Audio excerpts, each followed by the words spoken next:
تراوی اور نمازوں میں کمی ہوگی نہ روزوں میں، کرو مل کر یہ نیت، ماہ رمضان آ گیا ہے۔ الحمدللہ رب العالمین والصلاة والسلام علی سید المرسلین، اما بعد فاعوذ باللہ من الشیطان الرجیم، بسم اللہ الرحمن الرحیم۔ الصلاة والسلام علیک یا رسول اللہ وعلی آلک واصحابک یا حبیب اللہ۔ الصلاة والسلام علیک یا نبی اللہ وعلی آلک واصحابک یا نور اللہ۔ مدنی چینل کے ناظرین، پروگرام درس تراویح میں آپ کو خوش آمدید کہتے ہیں۔ الحمدللہ رمضان المبارک کی دوسری شب، اور آج ہم درس تراویح میں دوسرے پارے کا کچھ خلاصہ سننے کی سعادت حاصل کریں گے۔ اللہ رب العالمین نور رمضان سے اور نور قرآن سے ہمارے سینوں کو روشن منور فرمائے۔ ناظرین کرام، اس پارے میں بطور خاص چند مضامین پر آج گفتگو ہوگی۔ اس پارے کے ابتدا میں شروع میں ہی تحویل قبلہ، یعنی اللہ پاک نے جو مسجد الحرام کعبہ معظمہ کو قبلہ بنایا ہمارے لیے، اور پہلے رسول اللہ صلی اللہ تعالی علیہ وآلہ وسلم جب آپ مدینہ منورہ میں ہجرت کر کے گئے تو آپ نے وہاں پر جا کر 16 یا 17 مہینے آپ نے مسجد اقصی بیت المقدس کی طرف رخ کر کے آپ نے نمازیں پڑھی۔ جب آپ یوں ہی اپنی نمازیں ادا فرماتے رہے، لیکن آپ کے ایک دل میں ایک تمنا تھی کہ ہمارا قبلہ وہ کعبہ معظمہ کو بنا دیا جائے۔ یہ قبلہ آپ کو کیوں پسند تھا؟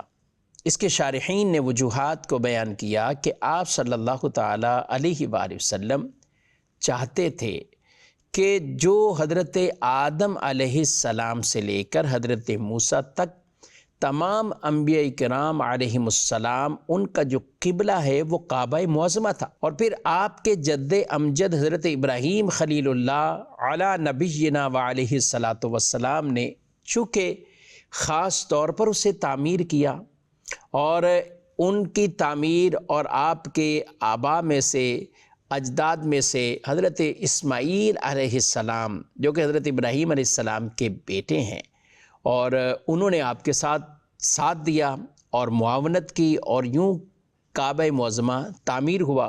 اور اس تعمیر کا تذکرہ پہلے پارے کے آخری کچھ رکوع میں اس تعمیر کا تذکرہ موجود ہے۔ تو آپ کو ایک دلی طور پر ایک تمنا تھی ہمارا قبلہ بھی کعبہ معظمہ بن جائے۔ نبی پاک صلی اللہ علیہ وسلم اولاد اسماعیل میں سے ہیں، آپ اولاد اسماعیل میں سے ہیں، تو یوں بھی آپ کا ایک لگاؤ زیادہ یہ کعبہ معظمہ کی طرف کہ یہی ہمارا قبلہ بن جائے۔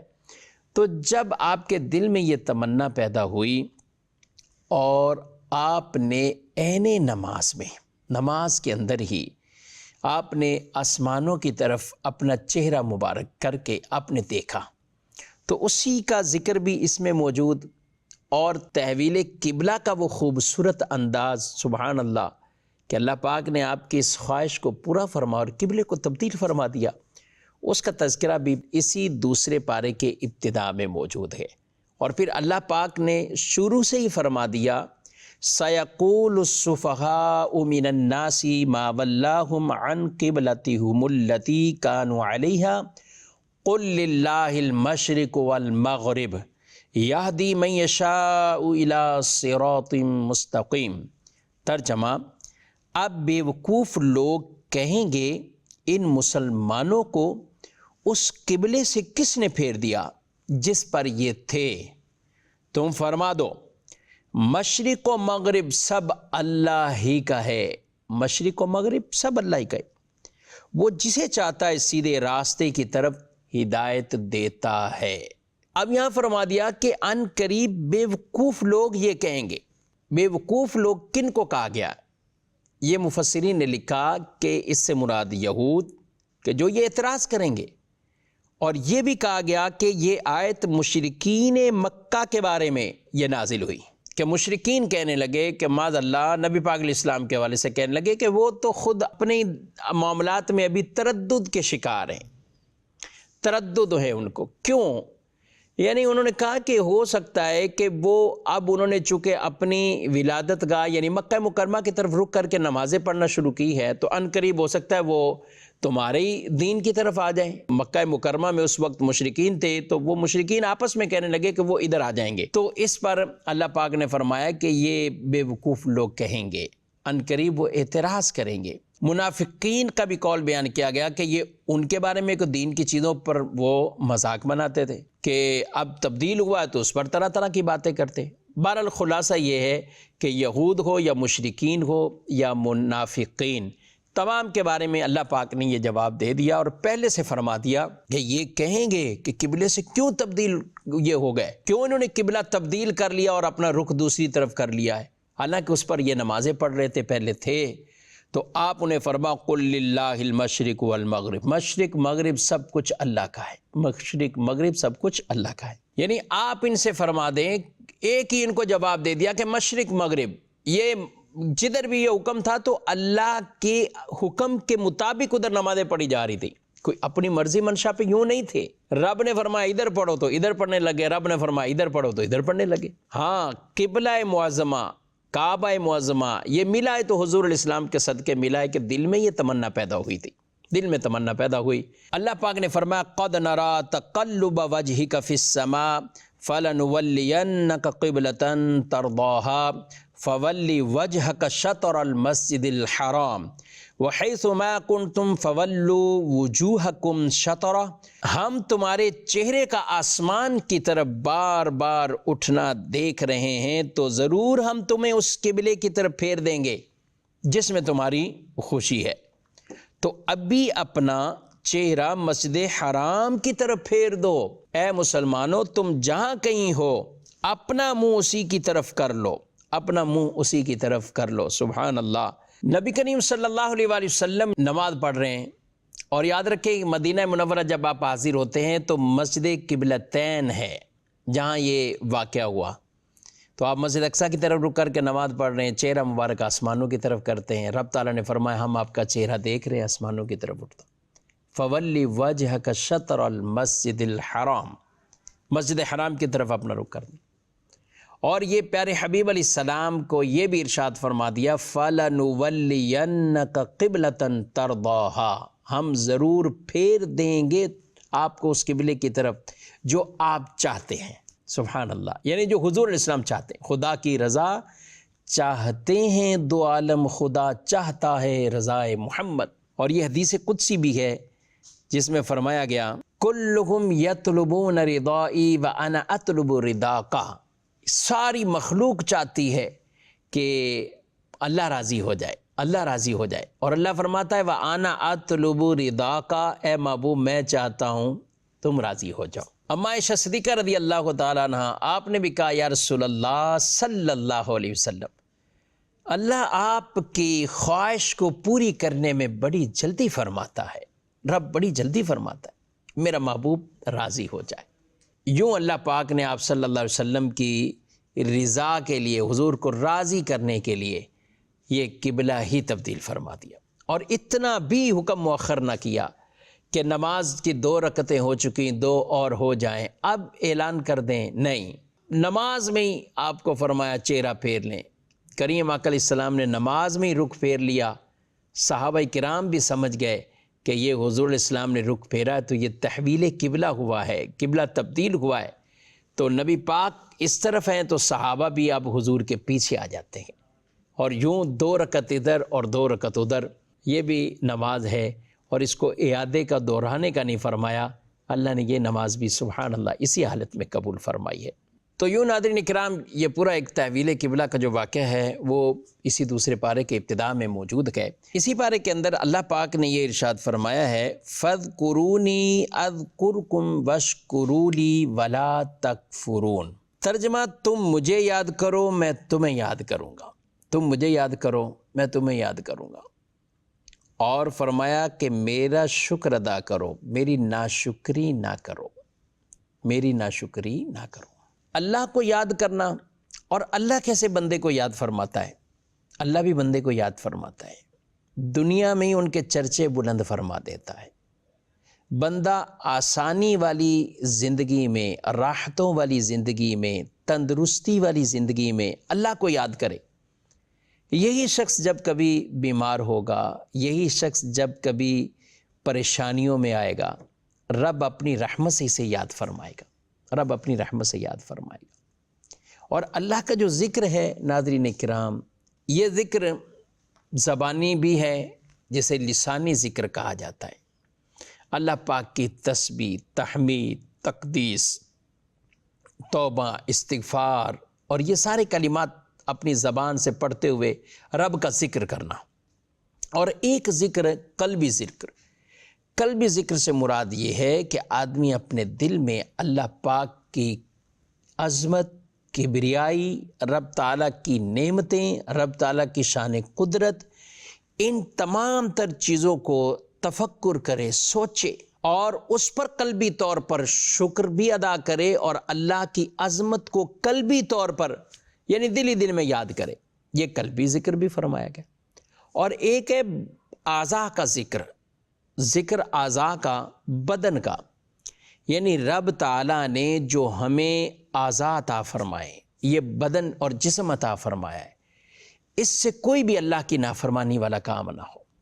اور یہ اعضاء کا شکر بھی یہی ہے۔ اللہ نے آنکھیں دی ہیں تو ان آنکھوں کا جو مصرف ہے کہ آدمی دیکھے تو وہ کسی عالم دین کو دیکھے، اچھی نیت سے دیکھے، ثواب ملے، اپنے ماں باپ کو رحمت بھری نظر سے دیکھے، ثواب ملے۔ یہ آنکھ دیکھے تو قرآن دیکھے، اللہ ثواب عطا فرمائے گا۔ یہ آنکھ دیکھے تو رب کا گھر دیکھے، کعبۃ اللہ کو دیکھے، اللہ اجر عطا فرمائے گا۔ تو یہ آنکھ کا شکر بھی یہ ہے کہ یہ آنکھ کوئی بھی ایسی چیز نہ دیکھے کہ جو اللہ اور اس کے رسول صلی اللہ علیہ وسلم کو ناراض کرنے والی ہو، ایسی کوئی چیز نہ دیکھے۔ دیکھے تو صرف وہی دیکھے کہ جس کا اللہ اور اس کے رسول نے حکم عطا فرمایا اور جس پر اسے ثواب بھی نصیب ہو جائے۔ اور ایسی چیز کو بھی دیکھنا کہ کم از کم تو یہ ہو کہ آدمی گناہگار نہ بن رہا ہو، گناہگار نہ بن رہا ہو۔ اسی طرح ہاتھوں کا، اسی طرح دیگر اعضاء کا جو شکر بجا لانا ہے وہ یہی ہے کہ ان کو اللہ کی نافرمانی والے کاموں میں استعمال نہیں کرنا۔ تو یوں اگر زندگی گزرے گی تو یہ ایک اطاعت والی زندگی گزرے گی۔ جب بندہ اطاعت گزاری کے ساتھ اللہ کو یاد کرتا ہے تو پھر رب تعالیٰ مغفرتوں کے ساتھ اپنے بندوں کو یاد فرماتا ہے، یعنی ان کی بخشش فرماتا ہے، ان کی مغفرت فرماتا ہے۔ جب بندہ نعمتوں کے شکر کی ادائیگی کے ساتھ اللہ کو یاد کرے تو رب تعالیٰ اپنی نعمتوں میں اضافہ فرما کر اپنے بندوں کو یاد فرماتا ہے، زوال نعمت سے محفوظ فرما لیتا ہے۔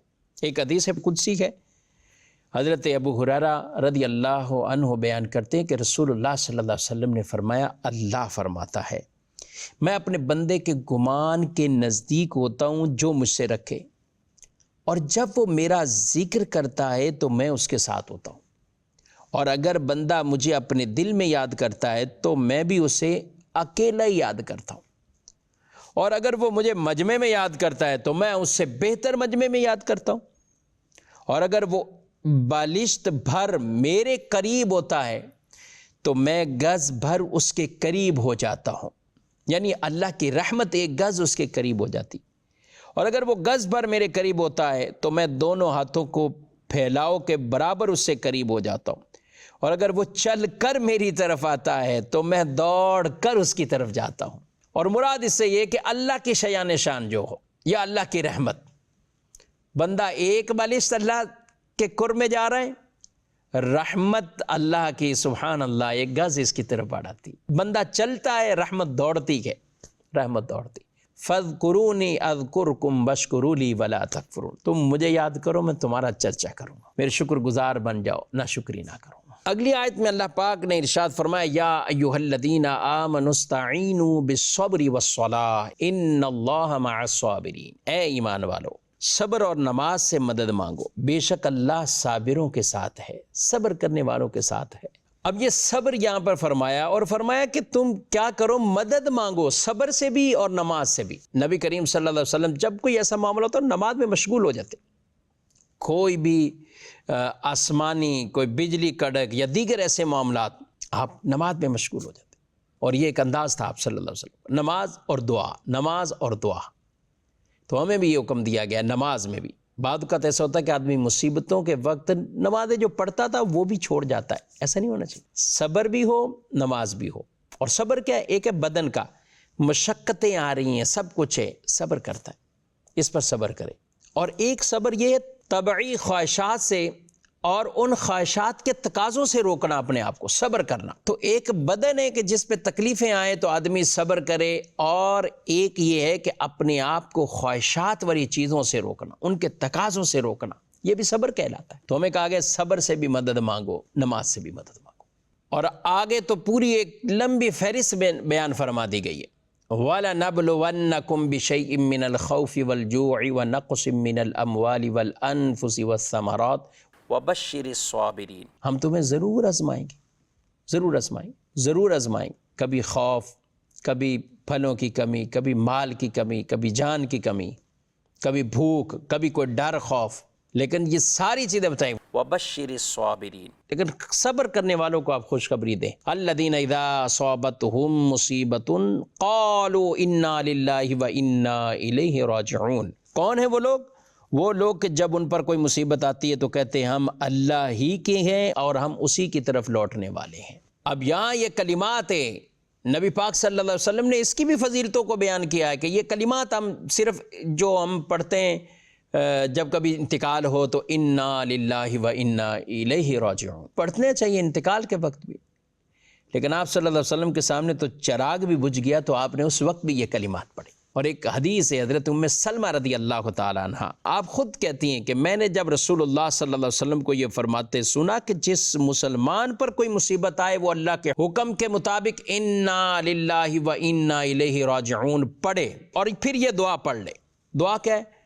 اللہم اجرنی فی مصیبتی واخلف لی خیرا منہا، اے اللہ میری اس مصیبت پر مجھے اجر عطا فرما اور مجھے اس کا بہتر بدل عطا فرما۔ اب یہ فرماتی جب میرے شوہر ابو سلمہ وصال کر گئے، انتقال کر گئے، تو میں خود حیران تھی کہ اس سے بہتر اور کیا مطلب میں مانگوں، اللہ سے دعا مانگوں کہ یا اللہ اس مصیبت پہ صبر دے اور اس کا بہتر بدل عطا فرما۔ تو ابو سلمہ سے اچھا کون ہوگا جو میں مانگوں؟ کہتے ہیں کہ میں نے رسول اللہ صلی اللہ علیہ وسلم کی تعلیم کے مطابق یہ دعا پڑھ لی، یہ دعا مانگ لی اللہ سے، اللہ مجھے مصیبت میں صبر بھی دے اور اچھا بدل بھی دے۔ یہ دعا ایسی قبول ہوئی کہ رسول اللہ صلی اللہ علیہ وسلم کی طرف سے انہیں نکاح کا پیغام چلا گیا، اور یہ حضور علیہ السلام کی زوجیت میں آ گئیں، آپ کی زوجہ اہلیہ بیوی بن گئیں۔ تو کہتی ہیں واہ سبحان اللہ، یعنی وہ دعا ہی کا اثر ہے کہ میری دعا یہاں قبول ہو گئی۔ ابو سلمہ سے بہتر یقیناً رسول اللہ صلی اللہ علیہ وسلم فضیلت والے، شانوں والے۔ اس کے بعد اللہ پاک نے جو صبر کے یہ پورے واقعات اور صبر پر جو اللہ کی طرف سے ایک اجر ہے، انعام ہے، وہ بیان کیا، لیکن ساتھ آگے صفا مروہ کو بھی بیان فرما دیا۔ اور صفا مروہ یہ دو پہاڑیاں جہاں آج حاجی ایک صفا سے شروع کر کے مروہ کی طرف پھر مروہ سے صفا کی طرف آتے، تو بظاہر تو یہ دو پہاڑیاں ہیں، لیکن یاد رکھیں اس میں بھی ایک صبر کی عظیم وہ داستان ہے۔ جب حضرت اسماعیل علیہ السلام پیاسے اور آپ کی والدہ محترمہ بی بی ہاجرہ رضی اللہ تعالیٰ عنہ، پہلی بات تو اللہ کی رضا کے لیے آپ وہیں ٹھہر گئی جہاں حضرت ابراہیم علیہ السلام نے کہا، یہ نہیں کہا کہ یہ جنگل یا کوئی بھی نہیں ہے، اللہ کا حکم ہے، پھر ہم یہیں ٹھہرتے۔ جب ان کو پیاس لگی تو یہ پھر دوڑتی ہیں، یہ دوڑتی ہیں، اور یہ بھی تھا کہ آپ پانی کی تلاش میں نکلتی اور پھر بیٹا اوجھل ہو جاتا تو آپ پھر واپسی آتی، یعنی دیکھنے آتی۔ سبحان اللہ، اللہ پاک کو کتنی ادا پسند آ گئی، کتنی ادا پسند آ گئی۔ قرآن میں اسے ذکر فرمایا ان الصفا والمروہ من شعائر اللہ، کہ صفا مروہ شاعر اللہ میں سے ہے، اللہ کی نشانیوں میں سے نشانی۔ جن چیزوں سے اللہ کے پیاروں کو نسبت ہو جائے وہ شاعر اللہ، وہ اللہ کی نشانیوں میں سے ایک نشانی بن جاتی ہے۔ آج حاجی قیامت تک کے آنے والے، عمرہ کرنے والے، حج کرنے والے، یہاں پر وہ دوڑتے ہیں، یہاں پر وہ چلتے ہیں، چکر لگاتے ہیں، اور خاص وہ بیچ کا حصہ کہ جہاں گرین لائٹ لگی ہوئی ہے اور وہ میلین اخضرین، تو جہاں مرد حضرات دوڑ کر ان کی یاد کو مناتے ہوئے سنت کی ادائیگی کرتے ہیں۔ اللہ اکبر، سبحان اللہ۔ اچھا غور کریں ناظرین کرام، دوڑی وہاں پر بی بی ہاجرہ تھی، مگر اب حکم امت کو بھی، امت مصطفیٰ صلی اللہ علیہ وسلم کی بھی، عورتوں کو نہیں ہے کہ وہ بھی دوڑیں، مردوں کو ہے، مردوں کو ہے۔ شریعت مطہرہ نے سبحان اللہ کتنی حکمتیں، آپ بھی یہی حکم دیا ہے کہ عورتیں نہیں دوڑیں گی، مردوں کے لیے کہ یہ یہاں سے دوڑ کر گزریں گے۔ یہ شریعت نے ان کے پردے اور حجاب کا کتنا اہتمام فرمایا ہے۔ ناظرین کرام، جب وہاں اتنا اہتمام ہے، صفا مروہ پہ بھی دوڑنے کا منع کیا ہے، تو پھر عام بازاری جگہوں پر، عام میدانوں اور گراؤنڈ میں اگر ہم اپنی بچیوں کو اور مسلمانوں کی بچیاں اور بیٹیاں اگر دوڑتی نظر آئیں تو یہ ہمارے لیے بہت بڑا ایک المیہ ہے اور سوچنے کی بات ہے۔ اللہ شعور عطا فرمائے۔ تو یہ صفا مروہ کا ذکر بھی اسی پارے کے اندر موجود ہے۔ مزید آگے بڑھتے ہیں اور ایک آیت مبارکہ جس میں اللہ پاک نے رزق حلال کے حوالے سے بیان فرمایا، یا ایھا الناس کلوا مما فی الارض حلالا طیبا ولا تتبعوا خطوات الشیطان انہ لکم عدو مبین انما یأمرکم بالسوء والفحشاء وان تقولوا علی اللہ ما لا تعلمون۔ ترجمہ، اے لوگو جو کچھ زمین میں حلال پاکیزہ ہے اس میں سے کھاؤ اور شیطان کے راستوں پہ نہ چلو، بے شک وہ تمہارا کھلا دشمن ہے، وہ تمہیں صرف برائی اور بے حیائی کا حکم دے گا اور یہ بھی حکم دے گا کہ تم اللہ کے بارے میں وہ کچھ کہو جو خود تمہیں معلوم نہیں ہے۔ یہاں پر فرمائیں گے کہ کفار اور مشرکین نے بہت سی چیزوں کو حرام قرار دے دیا کہ یہ اس کو وہ اپنی مرضی سے حرام کہتے تھے، اس کو کہتے تھے ٹھیک ہے، لیکن اللہ پاک نے فرمایا جو کچھ زمین میں حلال پاکیزہ ہے کھاؤ تم، وہ تم کھاؤ لیکن حلال کھاؤ۔ یہ یاد رکھیے رسول اللہ صلی اللہ علیہ وسلم نے ہمیشہ حلال اور پاکیزہ رزق کے حوالے سے ہمیں تعلیم دی ہے۔ یہ کیا ہے حلال اور پاکیزہ؟ دیکھیں، ایک ہوتا ہے حلال، اور جیسے نارمل آپ کہہ رہے ہیں عام، یعنی ایک بکرے کا گوشت ہے، ٹھیک ہے، مرغی کا گوشت ہے، بکرے کا گوشت ہے، ہمارے عام جانور جو حلال جانور ہے یہ کہلائے گا حلال، یہ کھانا حلال ہے۔ ایک بریانی کسی کے پاس آئی ہے، یہ حلال، ٹھیک ہے۔ پاکیزہ یہ ہے کہ اس کا ذریعہ بھی حلال ہو، اس کا ذریعہ بھی حلال، یعنی آدمی کھا تو حلال رہا ہے مگر وہ ایسے ذریعے سے اس نے رقم حاصل کی ہے جو ذریعہ درست نہیں ہے۔ رشوت کی رقم ہو، اس سے کوئی حلال کھا رہا ہو کہ میں بریانی کھا رہا ہوں، میں بکرے کے گوشت کھا رہا ہوں، میں اس سے چکن کھا رہا ہوں، میں اس سے یہ کر رہا ہوں، میں اس سے وہ کر رہا ہوں، کپڑے پہن رہا ہے، سب کچھ کر رہا ہے۔ یہ پہننا، یہ چیزیں حلال تھیں مگر جو ذریعہ اس نے اختیار کیا وہ حرام۔ تو ہمیں کہا گیا حلال بھی ہو اور پاکیزہ بھی ہو، حلال بھی ہو اور پاکیزہ بھی، کھاؤ بھی حلال اور جو ذریعہ اختیار کرو وہ بھی جائز ہونا چاہیے۔ حضرت سعد بن ابی وقاص رضی اللہ تعالی عنہ نے بارگاہ رسالت میں عرض کی، یا رسول اللہ صلی اللہ علیہ وسلم میں چاہتا ہوں مستجاب الدعوات بن جاؤں، ہر میری دعا قبول ہو جائے، ہر دعا قبول۔ آپ نے پتہ کیا ارشاد فرمایا، تم اپنی خوراک کو پاکیزہ بنا لو۔ حضرت سعد بن ابی وقاص سے کہا خوراک پاکیزہ بناؤ، تمہاری ہر دعا قبول ہو جائے گی، ہر دعا تمہاری قبول ہو جائے گی۔ اور پھر ارشاد فرمایا، اس ذات کی قسم جس کے قبضہ قدرت میں یہ محمد صلی اللہ علیہ وسلم کی جان ہے کہ آدمی اپنے پیٹ میں حرام رقمہ ڈالتا ہے تو 40 دن تک اس کا کوئی عمل قبول نہیں کیا جاتا۔ جس بندے کا گوشت سود اور حرام خوری سے اگا اس کے لیے آگ ہی بہتر ہے۔ اور دوسری حدیث پاک میں فرمایا، جس شخص نے حلال مال کمایا اور پھر اسے کھایا یا اس کمائی سے لباس پہنا اور اپنے علاوہ دیگر مخلوق یعنی اپنے اہل و عیال دیگر رشتہ داروں کے ان کو بھی کھلایا پہنایا تو اس کا یہ عمل اس کے لیے برکت و پاکیزگی ہے۔ آگے ناظرین کرام، اسی پارے کے اندر ہی یہ روزے کی فرضیت، یہ جو رمضان شریف ہے، اور یاد رکھیں قرآن پاک میں ایک ہی مہینے کا نام ہے، شہر رمضان الذی انزل فیہ القرآن، بقیہ کسی اسلامی مہینے کا نام نہیں ہے، نام صرف رمضان کا ہے۔ 12 مہینوں کا تذکرہ تو موجود ہے کہ اللہ کے نزدیک 12 مہینے اور 4 حرمت والے ہیں، لیکن نام ہے باقاعدہ وہ رمضان شریف کا ہے۔ اور وہیں اللہ پاک نے اسی پارے کے اندر دوسرے پارے میں یہ روزوں کی فرضیت کا بیان بھی فرمایا، یا ایھا الذین آمنوا کتب علیکم الصیام کما کتب علی الذین من قبلکم لعلکم تتقون، اے ایمان والو تم پر روزے فرض کیے گئے جیسے تم سے پہلے لوگوں پر فرض کیے گئے تاکہ تم پرہیزگار بن جاؤ، متقی بن جاؤ۔ رمضان شریف کے روزے یہ 10 شعبان المعظم اور 2 ہجری کو یہ رمضان شریف کے روزوں کی فرضیت آئی۔ یاد رکھیں کہ روزہ یہ حضرت آدم علیہ السلام سے لے کر سارے نبیوں کے پاس یہ روزے کی عبادت رہی، مختلف انداز سے، ہاں ایام مختلف تھے۔ رمضان شریف کی فرضیت والا معاملہ یہ خاص رسول اللہ صلی اللہ علیہ وسلم کی امت کو عطا ہوا آپ کے صدقے، اور آپ صلی اللہ علیہ وسلم سے پہلے کسی پر اس طرح رمضان کا پورا یعنی مہینہ یہ روزے کی فرضیت نہ تھی، لیکن عبادت تھی۔ اور مقصد روزہ لعلکم تتقون، تاکہ تم متقی بن جاؤ، تم اللہ سے ڈرو۔ اور تقوی کیا ہے کہ آدمی اپنے آپ کو ایسے عمل سے بچائے کہ جس کی وجہ سے وہ جہنم کا حقدار بن رہا ہو، اپنے نفس کو بچائے۔ اسی طریقے سے اپنے آپ کو گناہ کبیرہ سے بچانا، صغیرہ سے بچانا، اور پھر تقوی کے درجات مختلف ہیں، یہاں تک کہ فرمایا گیا کہ ہر وہ چیز کہ جو بندے کو اللہ سے غافل کر دے اس کام سے بھی اپنے آپ کو بچانا۔ تقوی یہ روزے کا حصول ایک مقصد فرمایا گیا، یہ تبھی حاصل ہوگا جب روزے کا ما حق ہو اسی طرح پورے کیے جائیں۔